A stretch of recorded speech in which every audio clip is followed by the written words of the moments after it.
Hello, welcome to Alchemy Animation. It is a fourth part of a series called The Invisible Princess is Bored Again Today. Let's begin. The child asked, "Why are you letting me come with you?" She was thinking, yes, that's a nice question. Why am I letting him come? She was thinking that a long time ago someone helped me too. Maybe it's because I desperately wanted to escape that kind of life. She looked towards the child and said, "I like to collect people from the streets. And then I have a new servant." The child introduced herself. She said, "My name is Agat, I'm 12 years old." Agat quickly learned everything, so everyone took a liking to her immediately. It's good that she adapted so fast, but she's overly obedient. Like once I'm tying my shoelace, she came towards me and said, "You can't tie your own shoelace." Helena replied, "I can deal with this." Another time when Agat see my dirty shoes, she said, "Your shoes are quite dusty, please wipe it on me." And another time she said, "You don't have to hold your own fork, I will feed you." She's too obedient, that's the problem. She follows me everywhere. I told her to don't follow me to the practicing area, because she maybe get hurt by that. She's like a puppy. Leonard said, "Is it alright?" Helena replied, "Agat will become calmer after a while." Leonard said, "Never mind, His Majesty is arriving soon." Helena said, "So how is it related to Caesar?" Leonard replied, "I'm sure that Agat and His Majesty would not get along well." Helena was thinking that no way. I should not have ignored that bad feeling then, and that day will come.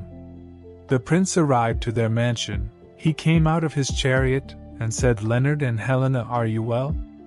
Both of them were looking towards him very passionately. Helena was thinking that he's totally a different person. Is this really the Caesar I met last year? She asked, "Your Majesty, how tall are you?" He patted her head and said, "Let's see. I think somewhat more than 6 feet. Am I too tall?" "I am just as tall as Leonard." He said, "You seem smaller." She became angry and thinking that even his hands are gigantic. "Let go of me, you giant." She said, "Let go of me." He laughed and said, "You are a bit sassier." And then she hit him on his stomach. He fell on the ground. In a wavering voice he said, "Only the teacher can treat the prince this way." Leonard asked, "Are you alright?" The prince said, "The Duke really has not changed a bit, that's great." But then he noticed a girl who was grabbing Helena's hand. He asked, "What's that?" "You can't trust anyone." After a while they were sitting in the guest room. "It is a room that Caesar claimed to be his own," Helena said. "The only way to steal something valuable is by stabbing behind someone's back." He said, "You really are something." She replied, "I have never caused any trouble and have always done it my way. Isn't that right?" He said, "I don't like it. There is nothing we can do about Leonard. But why do I have to take care of it?" She asked, "Why does you care about Agat?" In an anger he stood up and said, "It's of course." But then he calmed himself and with a blushy face he said, "It's fine. But where have you been staring at?" She said, "I was staring at your thigh." After hearing this he became embarrassed and said, "Have you gone mad? Don't you feel embarrassed?" She replied, "How can you have that kind of muscle after just a year? Is there any tip?"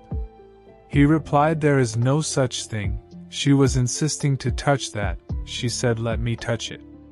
My brother has muscles too, but yours are totally different." He said, "Stop messing with me, stop it." Agat entered into the room. She said, "Lady, here is a tea break." Helena thanked her. The prince was seeing that the maid was standing very close to her. He shouted, "If you are done, get the hell out of here. Helena and I have something important to discuss." Helena said, "No, we don't. Do you want to show me your thigh?" He said, "Stop talking about that." Agat said, "I am lady's servant. My job is to protect her from people like you, who are trying to seduce her with your thigh." Caesar said, "You fool, do you think that Helena needs protection?" The maid started to cry. She said, "Lady, he's raising his voice with me." Helena said, "Don't fight because of me, it's so annoying." Both the prince and the maid were looking at each other in a rivalry way. Both of them were thinking that I would not give up, you jerk. Helena was thinking that even if he is big, it's hard to fight her. She stood up and said, "Let's stop here, Agat." And then in the first competition Agat win against the prince, because she is going away with her. But then suddenly the prince stopped her and said, "Helena, it's fine, you can touch my thigh."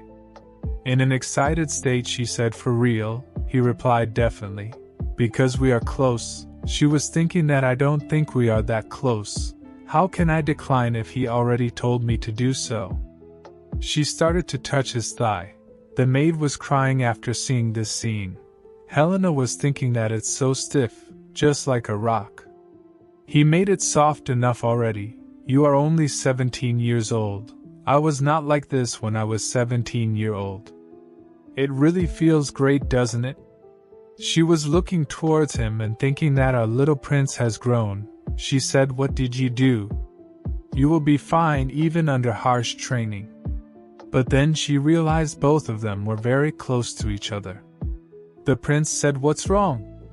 And then suddenly Helena stood up and said, "I should stop." He asked, "Are you leaving me now that you are done?" The maid said, "Lady, let's go together." Helena closed the door and said, "Don't follow me." Both the prince and the maid were sitting on the sofa. Helena was thinking that what is this? No way. Am I embarrassed? I even touched it so willingly. So my hunch was right, Caesar. Why did you suddenly grow up? It's unbelievable. I must take some time to adapt to this student who suddenly grew. After that incident she avoided Caesar. After a while Caesar greeted her by saying, "Hello, master?" She was hiding behind Leonard and said, "Good morning, your majesty." She can't even make eye contact. Like when they were practicing swordsmanship, Caesar asked Helena to look at his posture. She was not seeing towards him. She said, "So clumsy, the left foot steps further. Move the right hand more precisely." It is so much awkward to make eye contact. She did not do this on purpose, but whenever the prince came towards her, she rushed away from him. Helena, who is the swordsman master and an adult who has done everything in her past life. But now she is not able to make an eye contact. Caesar has grown up and kept his distance. It's the most pathetic thing of her second life. After that, she was laying on her bed and thinking that it's been a few days. "Helena, you are a teacher. Now you have to see a face to teach a sword." She said, "Tomorrow I will try to act normal." But then suddenly she heard a voice from her window. She opened the window and looking around it, she was thinking that I can't get past this because I have lived in a previous life. That assassin came to visit me. But it was Caesar who was throwing stone on her window. He said, "Hello, it's me." After seeing him her face become sweaty. She was thinking that he should rather be an assassin. Caesar said, "Helena, don't go in. I came here to talk to you." He was looking at her with a smile. She looked towards him and thinking that, "Child, you look like an adult again." The prince jumped from the branch and said, "Can I go in?" After that he entered into her room. Helena said, "From now on come through the door." He said a god or something was guarding the door, so there was no other way. Helena said, "So what's up? Do we really have to talk tonight?" He was sitting on her bed and replied, "You avoided me during the day. Did I do anything wrong to you?" She said, "No, you have done nothing wrong." He asked, "Then why are you so cold to me?" She don't have any reply to this question. She was thinking that did he really care that I'm not talking to him normally? She said, "I guess I have always been cold to you." He replied, "It's different. You don't even make eye contact as you hate me." She said, "No, it's just a little strange seeing you. You have grown so much that you look like a different person." He said, "It's not my fault that I grew up." She said, "I just need some time to get used to it." "You don't have to worry about it." He replied, "Actually, I am anxious. I'm only here for 3 months. That means I can't spend more time with you.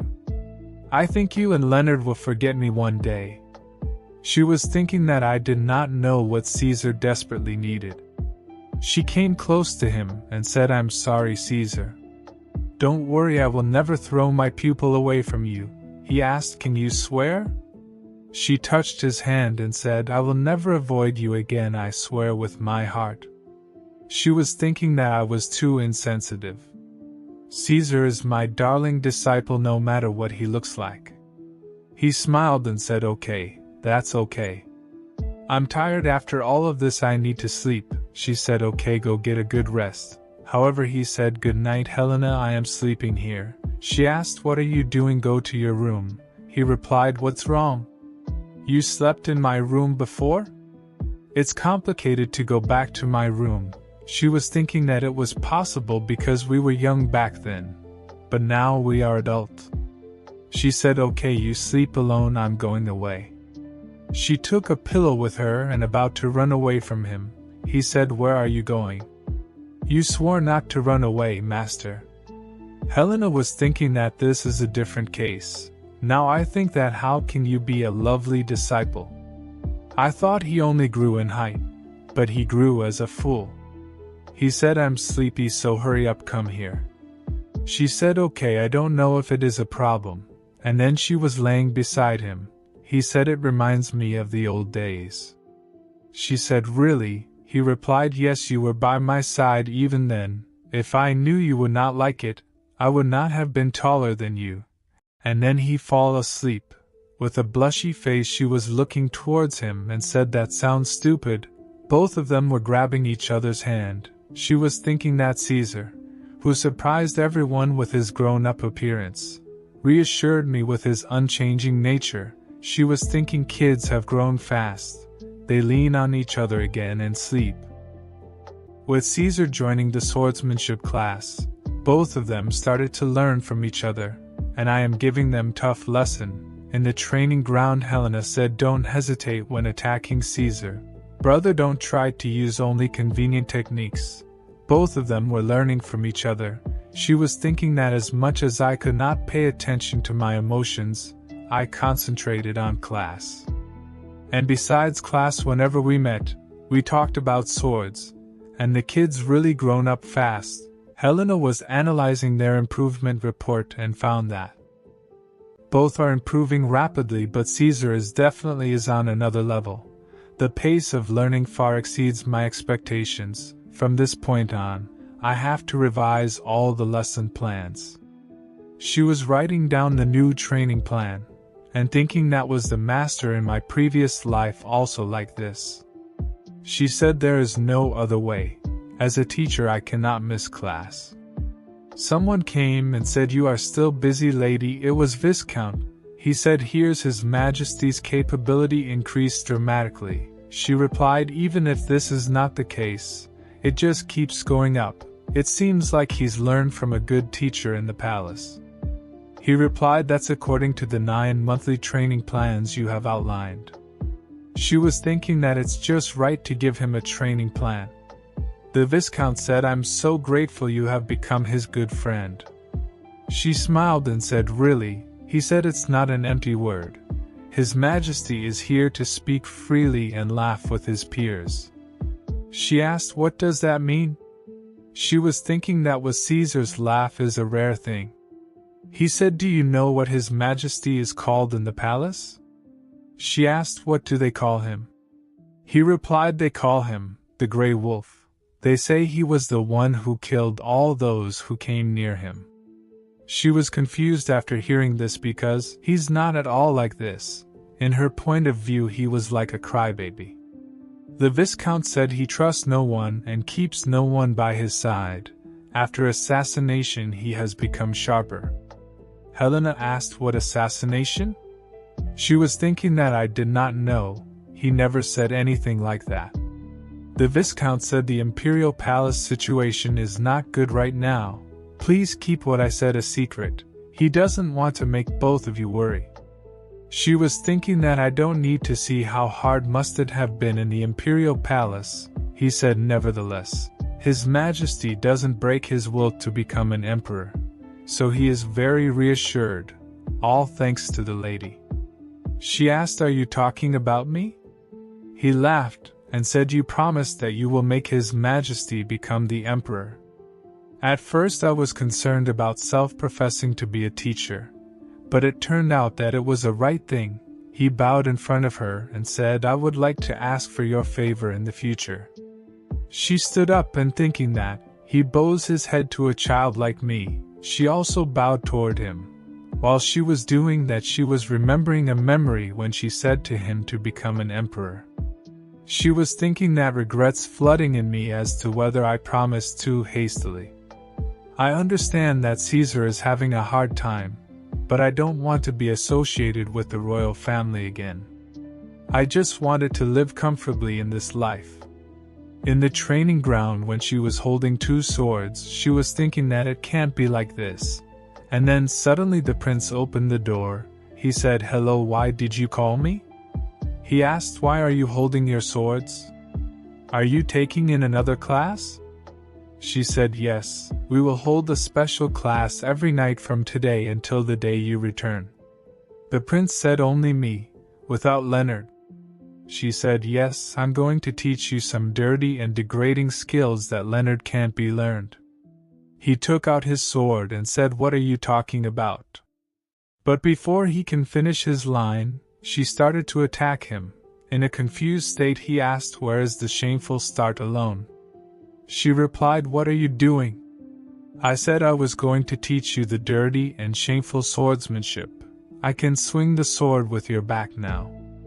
He said, "Why do you have two swords?"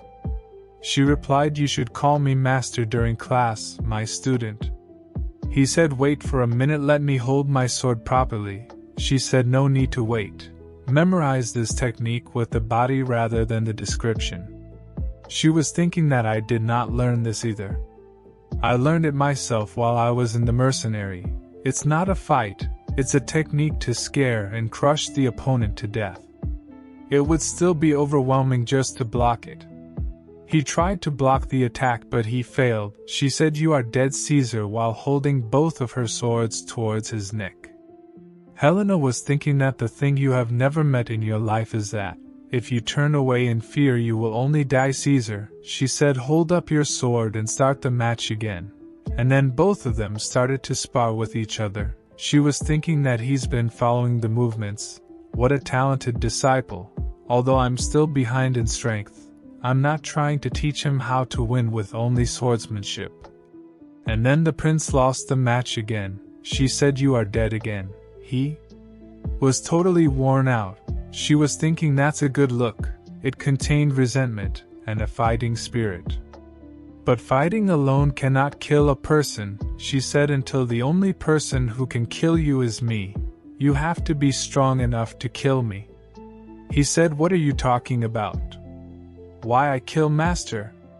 She said, "Only then can you survive in the imperial palace." She was thinking that how could I have become emperor among my half-brothers is because I killed them all, so I could not even dream of an assassination. She came close to him and said, "Caesar, I should make you emperor." She was thinking that I will take responsibility for that. And then after hearing this, he again grabbed his sword and said, "Let's spar with each other again." With a smile, she was thinking that, yes, that's the spirit. Endure it, my darling disciple. And then the special training between the two of us continued through the summer, and Caesar grew day by day. His swordsmanship became more precise and clear. Even in the midst of that, there was no sign that he was friendly with the god at all. After the sparring session, Helena said, "Tomorrow I will add more training content, so stay ready." The prince noticed that the Agat was also standing there. He said, "There are so many people here." She asked, "Is it better when just the two of us are together?" He did not reply anything due to hesitation. The prince and Agat were staring at each other, and the battle begins between them. They were fighting by making unique expressions. Helena started to move away from them. Agat followed her. She said, "Lady, wait for me. I'm coming with you." And then she turned away her head. She started to mock the prince. Helena was thinking that Agat doesn't despair even against the prince. It's just like the kid I picked up. With the blushy face, Agat said, "Lady, I will wipe off your sweat." The prince was shouting, "Get away from Helena." After a while in Helena's room, Agat was pouring her a cup of tea. She was saying, "I hate him." Helena asked. You mean Caesar? In anger she said, yes, I can see all the dark intentions of monopolizing the lady. After hearing this, Helena was thinking that both of them sound the same to each other. That's the same kind of person, because earlier the prince said I hate that girl she's trying to monopolize. Helena replied, I don't intend to be other people's. Agathe said, I know, but with a blushy face she said, I get jealous when the three of you have fun in class. Helena was looking at her and thinking that, what are you saying that we are having fun in class? Because in the class I charge on them with all my power. Both of them were very tired due to that. They can't even handle my strike. And I'm still saying get up quickly. She was thinking that it might look like that to others. Helena said, do you ever want to learn a sword? In a low voice Agathe said, of course I know it's nonsense. But I want to learn it. Helena said, it's not nonsense, Agathe. In a happy state Agathe said, then lady, can I also learn? Helena replied, yes, I can send you to swordsmanship school if you want. After hearing this, Agathe was not happy at all. She said, what are you saying? It's not like that.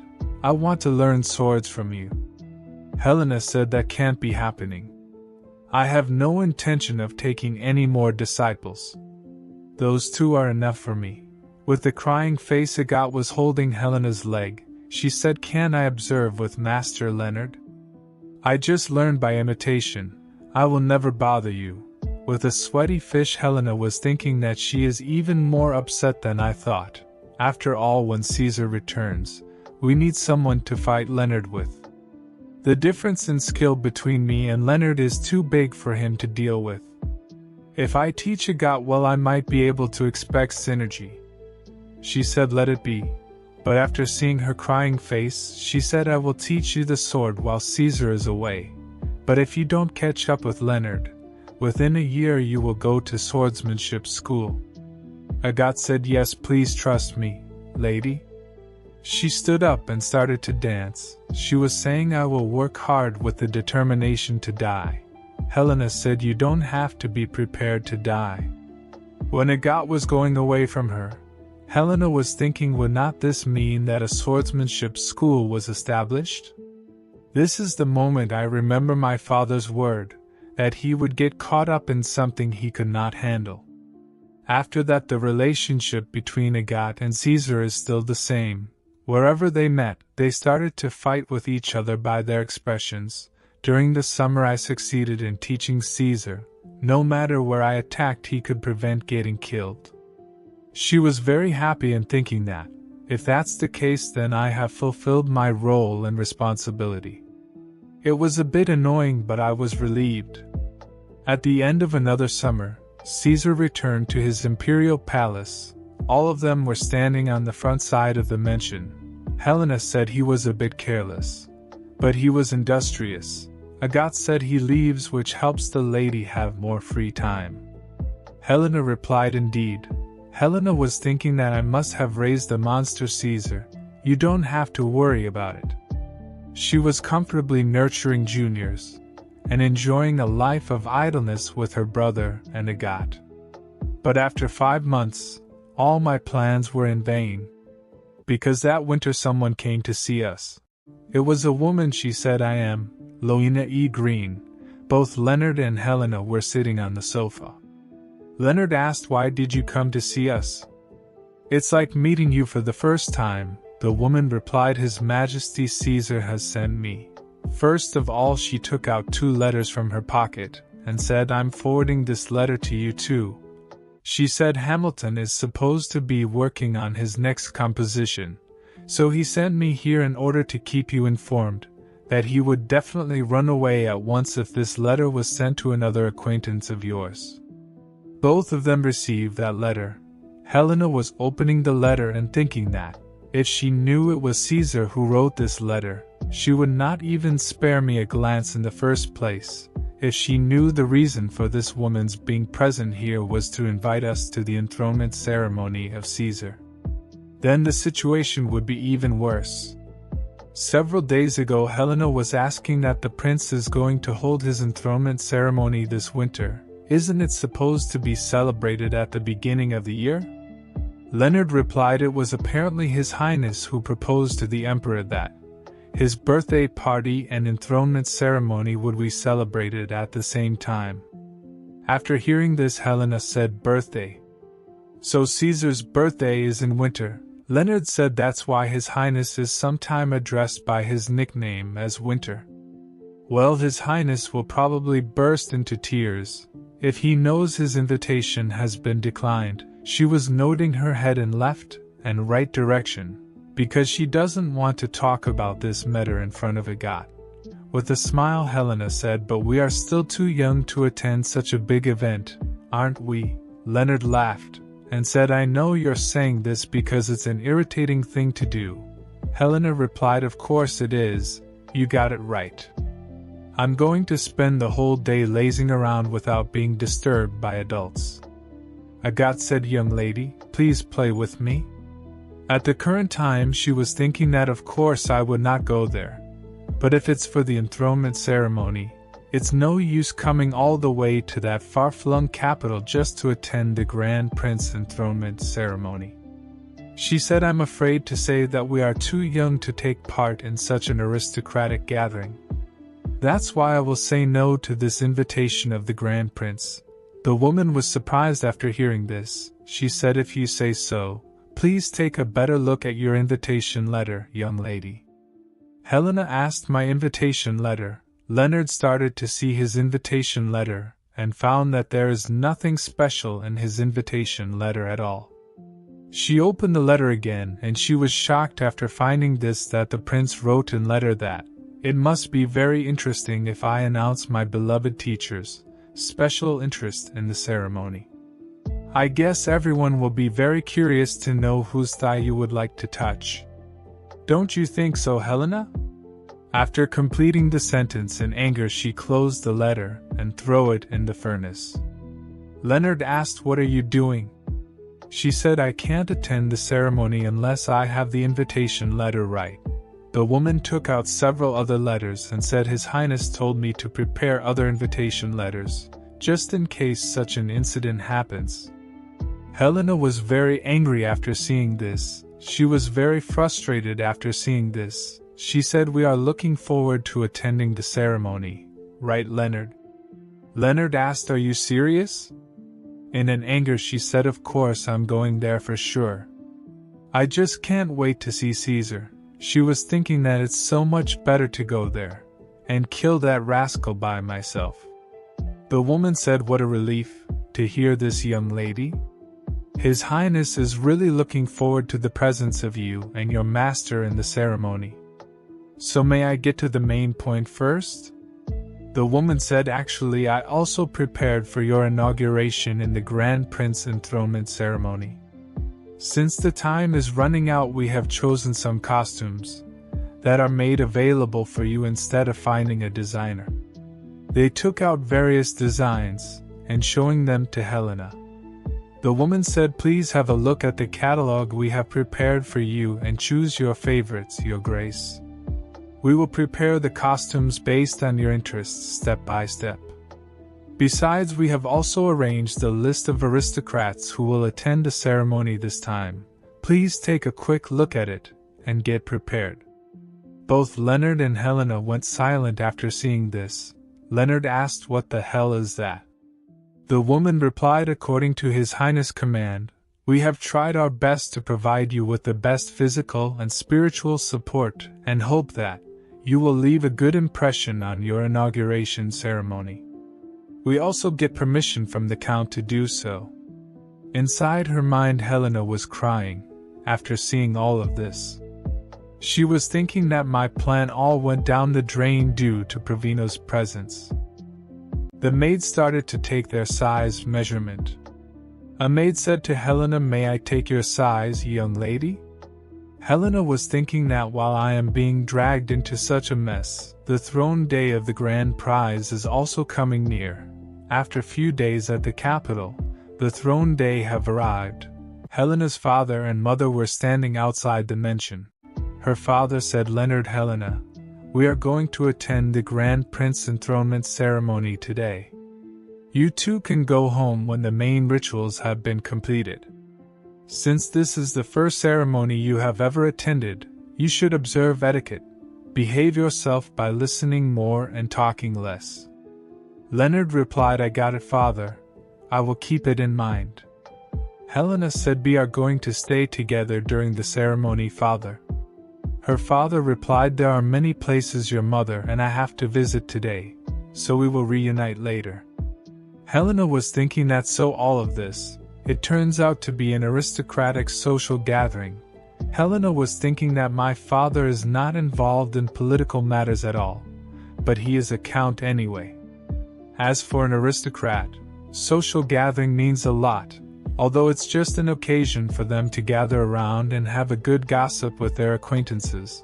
A lot of information will be produced and transmitted through the conversation, and as a result different factions will be established.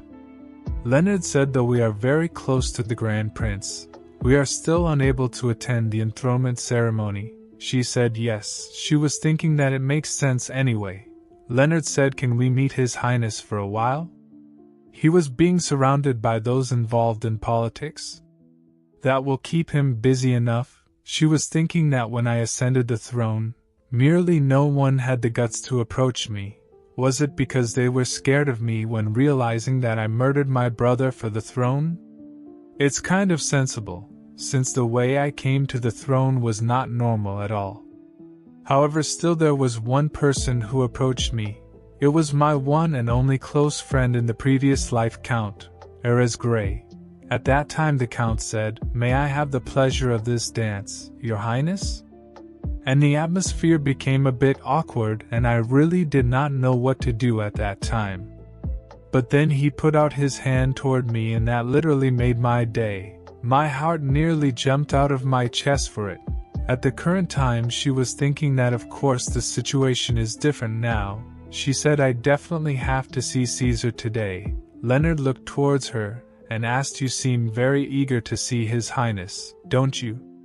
Helena said, "Of course, it's him who drags us into such an annoyance." She was tightening her fist in anger and thinking that, above all, I will have to kill that buster, because of what he wrote on the letter. Leonard said, "Really, is that all?" She said, "Is there another reason for it?" He said, "No, that's enough." While looking at her eyes he asked, "Helena, you love me the most, don't you?" She said, "Of course, my brother is always the best." She was thinking that I'm just stating the fact there is no man more handsome and warm-hearted than Leonard. Either in my previous life or this new life, he's like a sunshine to me. Leonard laughed and said, "I got it, my dear sister." Helena smiled and thinking that that's right before getting it off season, I should better take the time to help my brother fall in line with other aristocrats in the party. Leonard said, "Let's go. The ceremony is about to start." She was thinking that I was so fed up with parties in my previous life. Now it's not that case. I think I will hide myself somewhere during the party as my father's wish until I'm allowed to go home. However, that was not going to the case. 30 minutes later, someone spilled a wine on her dress. That person said, "My goodness, it's my bad."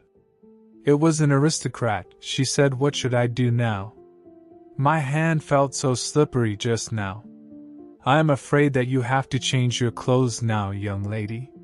Helena was looking towards her and thinking that I guess I just can't stay still like this any longer. And I will show you who you are messing with. That's all for today's video. If you want to know what happened next, then like and subscribe. Alchemy Animation YouTube channel.